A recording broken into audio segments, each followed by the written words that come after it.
Hello, in this presentation, we'll go through the answers for Lesson 14 worksheet.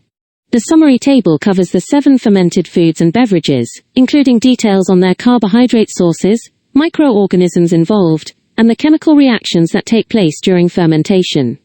Let's start with tepai. It uses white rice or glutinous rice, for tepai pulut, and cassava for cassava tepai, as carbohydrate sources.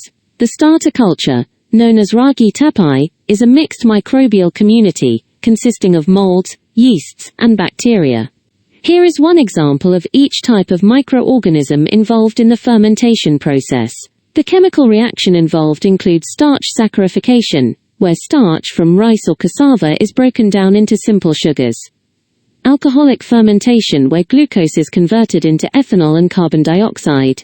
And lactic acid fermentation, where glucose is broken down by lactic acid bacteria into lactic acid. The carbohydrate sources for dosa primarily come from the starch in rice and black gram lentils, with the lentils also contributing some fiber.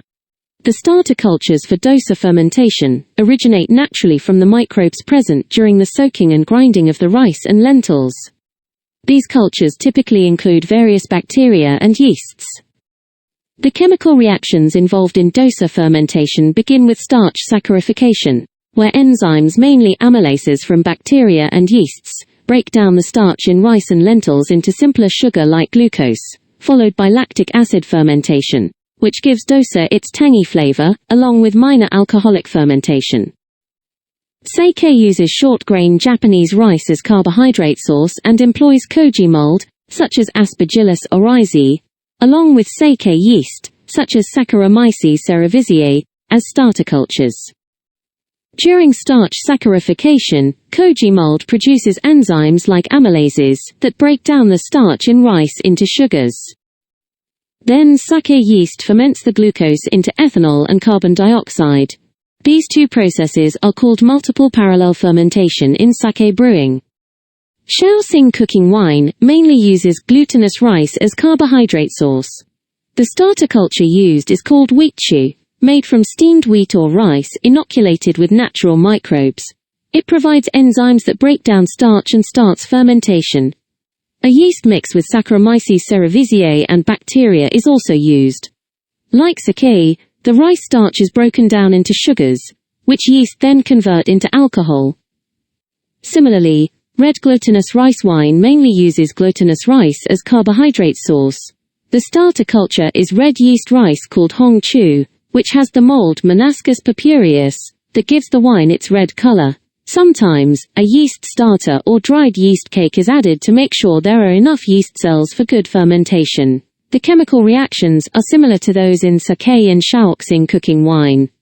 For the Korean rice wine, makgeolli, the carbohydrate source is mainly short-grain rice or glutinous rice. The starter culture for makgeolli is called nuruk, made from wheat, barley or rice, and contains a mix of naturally occurring molds, yeasts, and bacteria. The chemical reactions are similar to those in sake. Starch is broken down into sugars by mold enzymes, and sugars are converted into alcohol and carbon dioxide by yeast. Lactic acid fermentation may occur to add mild acidity and flavor to the wine. The carbohydrate source for rice vinegar is usually rice, can be white rice, brown rice or glutinous rice.